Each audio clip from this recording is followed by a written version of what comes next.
Ito mga boss. Ayan, dahil sa bumabag. Electrical muna tayo mga boss. Ayan po. Nailisod ko na yung mga wire. Ito kasi may PVC floated. Ano po. Kaya wala din namin silinsil. Iko-connection lang po natin yung mga wire po natin mga boss. Ayan, panoorin nyo po. Paano tayo, ano lang yung magawa natin.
Kailangan punta natin ng maayos mga boss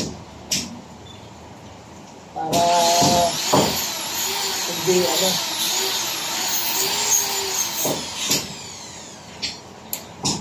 buwag. Yan po. Kaya ilaw naman ang i-connect ko. Kakakit ko yung ilaw dyan banda. Kaya may mga dito muna tayo sa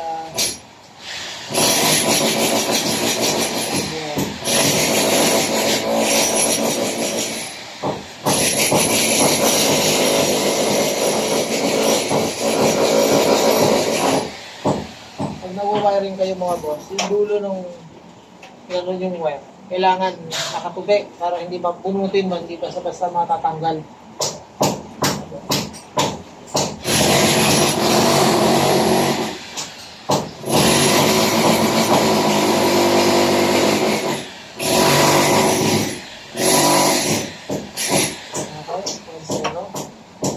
Ito naman yung sa connection po ng mga ilaw. Ito dyan. Kunin natin dito.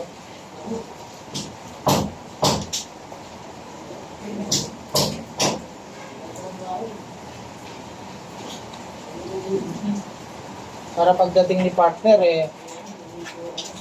hindi na mag-kesame. Ito. Natin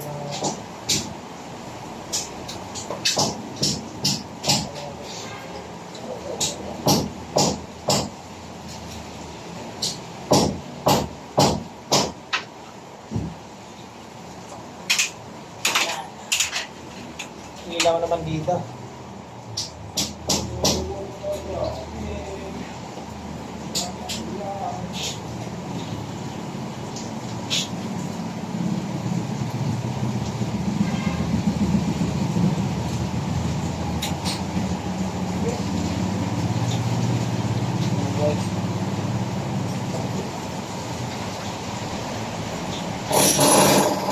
Ito naman sa seat.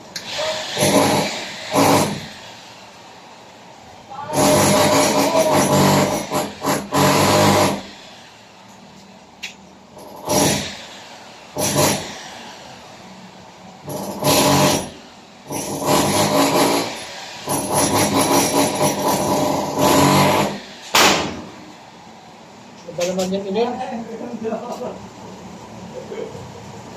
Nagbabar yung sinil eh.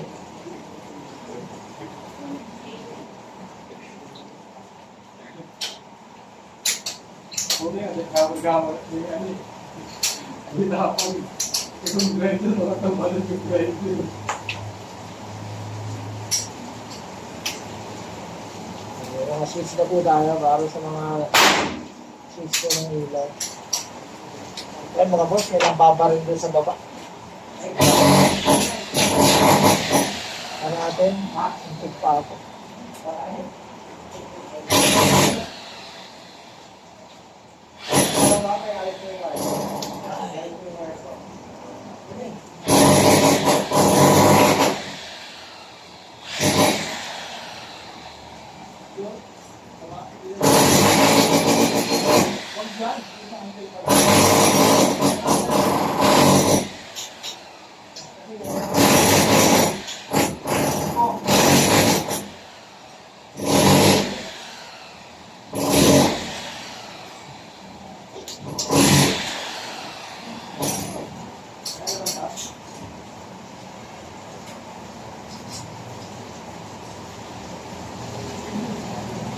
Okay.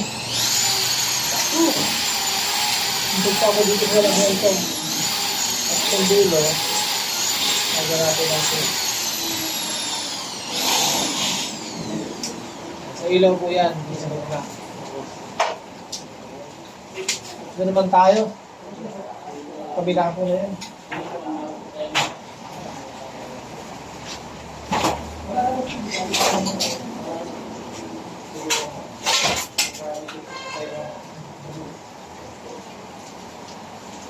Gagawin ko po dito, isa, dalawang ilaw lang. Tapos dito, may ilaw po yung sa TV. Sige po mga boss, at magbe-break na po ng grocery. Ingat po kayo, at lalo na po kayo.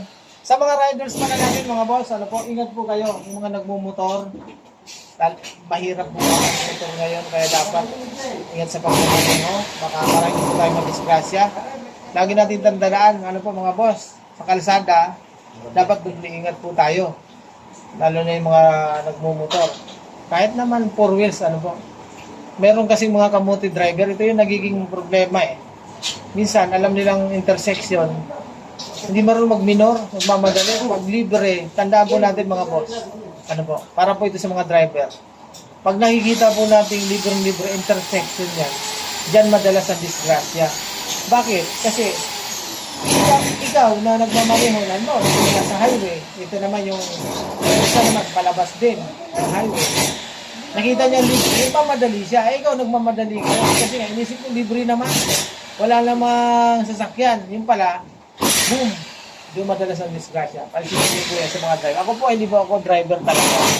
Pero yun ang nakikita ko. Tapos meron pa mga kamote driver, mga boss na, ano eh, alam nilang labasan yun, nasa highway sila, tapos mayroong intersection, doon pa sila nagiginto para lang kumikot ng pasahero, magbaba ng pasahero. Pangit yun eh, kasi kung may nagmamadali galing ng pasahero, dapat lalampasan yung intersection. Kaya kung mabibili sa mga sasakyan, mag-minor po tayo para hindi po madisgrasya. Yun lang po mga boss, ingat po kayo. Salamat po.